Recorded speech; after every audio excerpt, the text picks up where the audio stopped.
Sub-Zero has been the talk of the town in the Mortal Kombat community ever since Mavado released, because Mavado actually seemed to have buffed a lot of the lower tier characters in the game. However, the reason that people have been discussing Sub-Zero is because Mavado doesn't really do absolutely anything with Sub-Zero. You can't keep getting away with it! You can't keep getting away with it! One player's perspective that I'm particularly interested in is Sikander, who is one of the best Sub-Zero players, has been one of the best Sub-Zero players in the Mortal Kombat realm for a very long time, and he is very outspoken against Sub-Zero. He's always in Twitter replies for absolutely every single NetherRealm Studios employee. Doesn't even matter what they're tweeting about. He is in the replies asking for Sub-Zero buffs, and truth be told, it may be kind of justified. Sub-Zero is in a rough spot right now, but Sikander has some takes that I don't necessarily know if I agree with, and in today's video, I'd like to go into the game and find out, is Sub-Zero the worst character in the game? Does Sub-Zero have any strings that are worth using? Does Sub-Zero have any special moves that are worth using? And can you still win games with Sub-Zero at a pro level? Not just in Combat League, at a high level against players who are much better and using much more broken characters. Before we begin, my name is Big Flounder. I make Mortal Kombat YouTube videos, and I'm streaming Mortal Kombat every single night on my YouTube and Twitch, so if you'd like to join me there, please do. With that being said, I hope you enjoy the video. To start things off, let's go ahead and take a look at all of Sub-Zero's issues and what Sikander believes this character has a lot of issues with. First of all, Sikander has a big problem with Sub-Zero's strings. He thinks that Sub-Zero's strings are really bad and can't do much. To this point, I actually agree. I think that Sub-Zero's strings are pretty lackluster. I went in and I practiced all of them. They're not very good. There's not a lot of strings that you can use to open people up. Base, with cameos, you can do a lot more, but as a base, just Sub-Zero's got some pretty rough strings. Example, one of probably Sub-Zero's best string, and his string that you should be using the most often to get on your opponent, is his forward advancing mid. The only problem is, this thing doesn't really have as much range for the startup. 15 frames to startup, and it's like T-Rex range. This is kind of shit. And I know it's a mid, it's an advancing mid, but truth be told, 15 frames is kind of slow, and there are a lot of characters with faster mids who can do a lot more from this thing. And the problem with Sub-Zero that I also didn't necessarily realize is, if somebody's just crouch ducking you a lot, there really isn't much you can do. Here's what you can do about this. Everyone knows that move, and everyone knows just how unsafe that move can be. Now, you can obviously make this move safe with the cost of losing your combo, so if you just throw that move out there, if you throw the Ice Clone out there and it actually hits them, you're going to lose your combo. But, regardless, that move isn't the best. And if you want to take a look at his lows and stuff, he's got an okay sweep. His sweep is pretty decent, but it's not a string and you can't combo from it. His low strings both start with a high. This is rough. I didn't necessarily realize this. They both start with a high, which means that if you're low ducking Sub-Zero and you're not blocking, you're going to dodge almost every single string that he tries to throw at you, apart from this forward advancing mid, which is really rough. So now that we know that Sub-Zero has some pretty lackluster strings, let's go ahead and go into Sikander's other issues with the character. He believes that Sub-Zero has some really bad special moves, and that these things don't really help you out too much in neutral.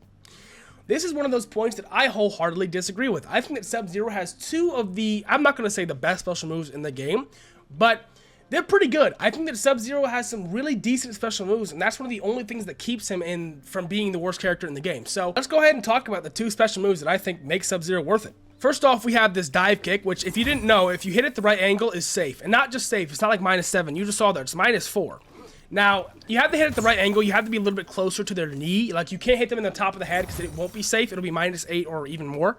But if you know how to angle this thing correctly and distance yourself correctly, it's almost always safe. And the reason this tool is so good is because Sub-Zero zoning is actually pretty gnarly. You have this tool, which hits them even if they're blocking, does 12% or 12 damage, not percent. You have this Ice Clone, which can block projectiles. You have this move, which can block projectiles and can hit them if they don't throw a projectile at you. You have your slide, just in case they're being a little bit greedy. You have your ice ball, which honestly, don't use that unless they're zoning too. But on top of all that, you also have this little slot, or this little dive kick. And what this does is, if the opponent ever decides to counter zone you, they get a full combo for it. Let's say the Reptile sees me zoning and he's like, all right, fine, I'm going to throw a booger ball at you. Well, I get a full combo on Reptile now. Now I can just dive kick onto Reptile and whoop his ass. That's pretty nuts, especially considering that dive kick innately is safe on block. So even if Reptile didn't want to do something stupid like that, I'm safe. Who cares? Why not? Why not just go ahead and send it? Not to mention, when you couple this with a character like Chameleon, it's pretty gnarly. You can throw one of these out, then a lot of people will like to go for a down 1 after that Chameleon Jade Glaive. What you can do with Sub-Zero is jump over their down 1, and hit them with a dive kick for a full combo. So here's what you'll do. Boom, boom, glaive, jump, and just like that, you get a full combo. Just like that, you're getting a full combo off that dive kick because they tried to down one Chameleon. For that reason and that reason alone, I think that dive kick is a pretty gnarly tool. The fact that you can get a full combo off of it and it's safe means that it's one of the best mid-screen tools in the game, and I think that it's heavily underutilized and underrated by Sub-Zero players. Next up, we have the most lowballed move in the entire game. The move that I think is actually pretty gnarly is Ice Clone. Now, Sickhander has some thoughts about Ice Clone. He's said on Twitter that, oh, this move is only 5-second cooldown and it's only out for 1 second. So I'd like to do some quick math here, okay? 5-second cooldown. It's out for 1 second. That's now 4 seconds, okay? Because while this thing is out there, now you've got 1, 2, 3, 4. We're back. 1, 2, 3, 4. We're back. 1, 2, 3, 4. We're back. So this thing has a 4-second cooldown, really, because if they jump or try to approach you in that time at all, they're getting destroyed unless they want to armor, which, I mean, go ahead. The reason I think this move is so broken is because it completely disables any kind of movement that they have in at all. I mean, truth be told, they have to armor or they're getting hit by it and they're getting full comboed. Let's just say I'm playing Reptile here. This is how Reptile usually plays. He's just looking for this string. He wants to get this little low out there, right? I'm Sub-Zero. I know he wants this little low. I'll wait for it. Boom. He's going to throw it. Thank you, sir. Thank you, sir. That is a free combination right there. And it's gross. It's so gross. I don't care what anybody says. This move is disgusting. 5-second cooldown, being able to completely lock down your opponent wherever they are on the screen, I think that's a lot more underrated than people want to give it credit for. And I already mentioned this a little bit previously, but this move makes Sub-Zero's zoning 10 times better. You send this move out there, they can't projectile through it at all. So then while they're trying to projectile through that move, you're throwing out this projectile, which also destroys their projectiles. You're throwing out ice balls, which can, if you enhance it, destroys their projectiles. You're throwing out this move, which even if they block it, they're slowed down for a split second, which kind of just throws off their timing.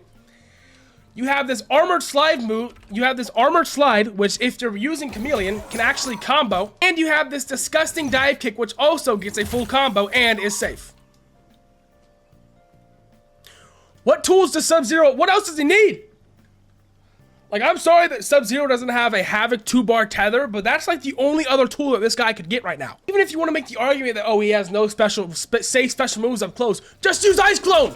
Just get out of there! That's what you're supposed to do with Sub-Zero. You're supposed to Ice Clone, back up out of there, and use your projectiles. So, we know that Sub-Zero has lackluster strings, decent special moves. What do you do with this information? Well, truth be told, I think that there is only one thing that you can do with this information as of right now, and it's not something that Sickhander is going to like very much. I think that the real only way to play Sub-Zero right now, and it's not just my opinion, it's shared by the tip of the top pro players in the scene. Just play Chameleon. Just play Chameleon. Truth be told, that's all you have to do. Does it make Sub-Zero S tier? No. Does it make Sub-Zero viable? Absolutely. I don't care what anybody says, it makes Sub-Zero even more than viable. With Chameleon, you get an overhead low mix-up on most of your strings, and while it's mostly unsafe on a majority of these strings, there are some safe ones. For example, this low into the size, that's safe. It's -7. Also, we gotta mention the safety that Jade gives you. If you bring Jade, this is no longer unsafe, and if they try to punish it with a down 1, you get a full combo off of it. This is no longer unsafe. You can just end it with something else. Go for it again. Why not? You have even better zoning because you could just ignore all projectiles. And then there's Katana, who gives you a combo off your slide. I mean, if you ask a guy like me, what more do you need on a character? You get combos off of your slide that doesn't even have to be enhanced, by the way. You get overhead low mix-ups on 3 different strings. You have insane zoning. I want to say that again. Insane zoning, because you can just negate most of their projectiles. And you have one of the best defensive options in the entire game with the Ice Clone. With all of that being said, is Sub-Zero bottom 1? No. Is Sub-Zero bottom 5? Probably. Sub-Zero still has a number of very, very obvious issues, of very, very disgusting flaws in his character. Truth be told, his strings do suck. His strings do suck, his damage is quite lackluster, and if the opponent knows how to fight against Ice Clone, you're still going to get shit on quite a lot. All in all, my personal opinion is this. Do I believe that Sickhander is justified in believing that Sub-Zero is one of the worst characters in the game? Yes. Yes, I do. After testing it myself, after looking at his strings and understanding how to punish him and correctly play against this character, I already see myself doing better against the Sub-Zero matchup. It just takes knowledge. However, do I think this character is bottom 1? No. And I don't think the Sickhander claims that either. I think that Sickhander understands it. Like Shang Tsung, Natara, they're going through some stuff. Havoc with Mavado is no longer bottom 1. I can agree with that. I'm a Havoc player, and I'll tell you right now, Havoc's kind of gnarly right now. But overall, Sub-Zero is pretty bad. And I will say that Sickhander, I do want to say props to you for sticking it out for so long. You've been, you know, just hammering away playing Sub-Zero, and I'm proud of you for not switching characters. You played some quad every now and then, but you can never leave the Grandmaster of the Lin Kuei. Also, if you guys aren't familiar with Sickhander, I'll have his channel linked in the description below. He streams Sub-Zero like every single day. I watch him a lot when I want to learn Sub-Zero, so I'll go ahead and shout him out now. Alright, ladies and gentlemen, that is going to do it for today's Sub-Zero video. Thank you so much for watching. If you enjoyed, do me a favor, leave a like, comment, and subscribe. All these things really help boost my channel in the algorithm. And also, I'm streaming every single night on my YouTube and Twitch channel, so go ahead and follow me there. I make Mortal Kombat videos, so if you like those, subscribe to my YouTube channel. I have a Discord server in the description below where I'll post updates and stuff like that, so please go ahead and join that. With that being said, hope you guys enjoyed the video. Thanks for watching. Peace out!